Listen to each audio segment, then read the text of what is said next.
Village food with Rupsana. আমি সেই রূপসানা আবারও হাজির হলাম দারুণ স্বাদের ডিমের রেসিপি নিয়ে। আসসালামু আলাইকুম সুপ্রিয় দর্শক বন্ধুরা, আজকের আমি একটা ডিমের একদম নতুনত্ব রেসিপি করে দেখাবো। তার জন্য নিয়েছি এখানে 6টা ডিম, আগে থেকে সিদ্ধ করে নিয়েছি আর ডিমগুলো সুন্দরভাবে এইভাবে কেটে নিয়েছি। রেসিপি বানাবো বলে এখানে নিয়েছি 3টে পেঁয়াজকে ঝিরিঝিরি করে কুচিয়ে নিয়েছি, 2টো টমেটোকে এইভাবে কুটে নিয়েছি, আর নিয়েছি 2টো কাঁচা লঙ্কা, ধনিয়া পাতা, আর নিয়েছি আদা রসুন। এখানে আমি একটা মিক্সিং জার নিয়েছি, মিক্সিং জারের মধ্যে পেঁয়াজ, টমেটো, ধনিয়া পাতা কুচি, আদা রসুন আর লঙ্কা, কাঁচা লঙ্কা 2টো দিয়ে দিলাম। আর দিয়ে দিচ্ছি এখানে 10 থেকে 15 গ্রামের মতন কাজুকে নিয়েছি। কাজুটা আমি এর মধ্যে দিয়ে সুন্দর একটা মিহি পেস্ট করে নেব। এখানে আমি একদম মিহি করে পেস্ট করে নিয়েছি। ডিমগুলো ভাজার জন্য একটা কড়া বসিয়ে বেশ কিছুটা পরিমাণে সরিষার তেল দিয়েছি। তেল গরম হয়ে গেছে, তেলের মধ্যে দিয়ে দিচ্ছি স্বাদ অনুযায়ী নুন, আর দিয়ে দিচ্ছি অল্প একটু হলুদের গুঁড়ো। নুন আর হলুদের গুঁড়োটা এইভাবে একটু নেড়ে চেড়ে নিচ্ছি। এবার আমি একে একে এইভাবে ডিমগুলো সুন্দর করে ভেজে নেব, যেভাবে আমরা ডিম ভেজে থাকি। আর এইভাবে উপর করে দিতে হবে, এতে করে ডিমের কুসুমগুলো খুবই সুন্দরভাবে থাকবে, ছেড়ে যাওয়ার সম্ভাবনা থাকবে না।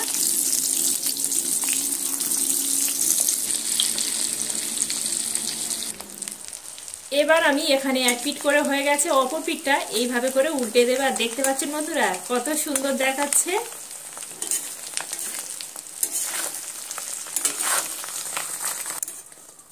ডিমগুলো আমার এখানে ভাজা হয়ে গেছে। এবার আমি তেল থেকে একটা একটা করে ডিমগুলো একটা প্লেটের মধ্যে উঠিয়ে নেব।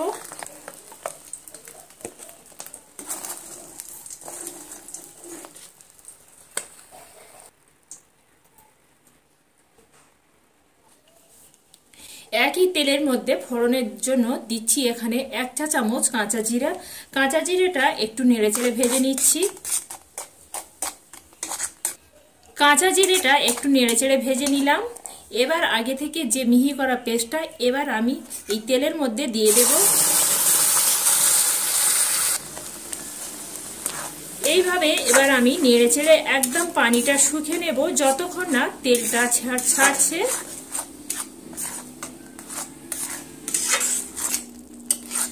মশলাগুলো সুন্দরভাবে কষিয়ে নিয়েছি আর কাঁচা গন্ধটাও চলে গেছে। এবার আমি একে একে সমস্ত উপকরণগুলো দিতে থাকবো।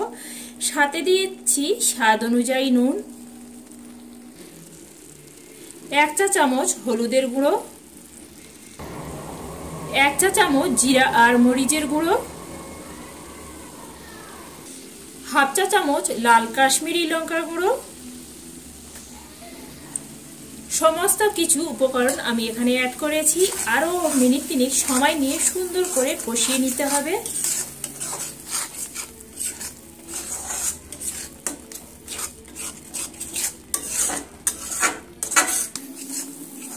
আরো মিনিট 3 সময় নিয়ে সুন্দর করে কষিয়ে নিয়েছি। মশলাগুলো আমার সুন্দরভাবে কষানো হয়ে গেছে, কড়া থেকে তেলও ছেড়ে দিয়েছে আর মশলা থেকে সুন্দর একটা সুঘ্রাণ বের হচ্ছে। এবার আমি যে মিক্সিং জারের মধ্যে যে পেস্টটা করেছিলাম তার থেকে এখান থেকে আমি মিক্সিং ধোয়ার পানি নিয়ে আমি এখানে একটু অ্যাড করে দিলাম। দিয়ে আবারও আমি এইভাবে একটু নেড়ে চেড়ে নিচ্ছি। আরও একটু পানি এখানে অ্যাড করছি। পানিটা অ্যাড করে সমস্ত কিছু মশলার সঙ্গে এইভাবে একবার নেড়ে চেড়ে নিচ্ছি। আর বন্ধুরা, যখন দেখবেন যে সবজি খেতে খেতে আর একদম সবজি ভালো লাগছে না, মাছ মাংসও ভালো লাগছে না, তখন এইভাবে একদম আমার মতন করে একদম ঝটপট করে বানিয়ে নেবেন এই ডিমের রেসিপিটা। একদম খেতে বন্ধুরা অসাধারণ হয় আর একদম বাড়িতে থাকা অল্প উপকরণ দিয়ে তৈরি করা যায়।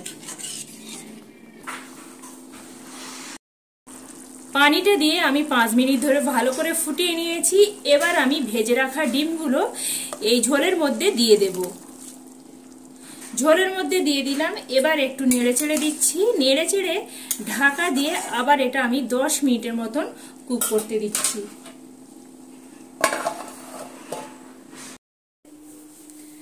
10 মিনিট হয়ে গেছে। এবার আমি ঢাকাটা তুলে দেখাচ্ছি। দেখতে পাচ্ছেন বন্ধুরা কতটাই লোভনীয় হয়েছে। যেমন সুন্দর লোভনীয় হয়েছে তার থেকে আরো টেস্টি হয় বন্ধুরা খেতে। এইভাবে হলেও বন্ধুরা আমার মতন করে একবার এই ডিমের রেসিপিটি বানিয়ে দেখতে পারেন। খেতে বন্ধুরা জাস্ট একদম অসাধারণ হয়। এবার আমি একটু পরিবেশন করে দেখাচ্ছি বন্ধুরা। দেখতে পাচ্ছেন বন্ধুরা কতটাই লোভনীয় হয়েছে। বন্ধুরা আমার এই ডিমের রেসিপিটি যদি ভালো লেগে থাকে বন্ধুরা একটা লাইক কমেন্ট শেয়ার করতে ভুলবেন না। পাশে থাকা বেল আইকনটি প্রেস করবেন। আমি যখন কোনো এইভাবে নিত্য নতুন আর সহজ সহজ রেসিপি দেব সবার আগে নোটিফিকেশন আপনাদের কাছে পৌঁছে যাবে।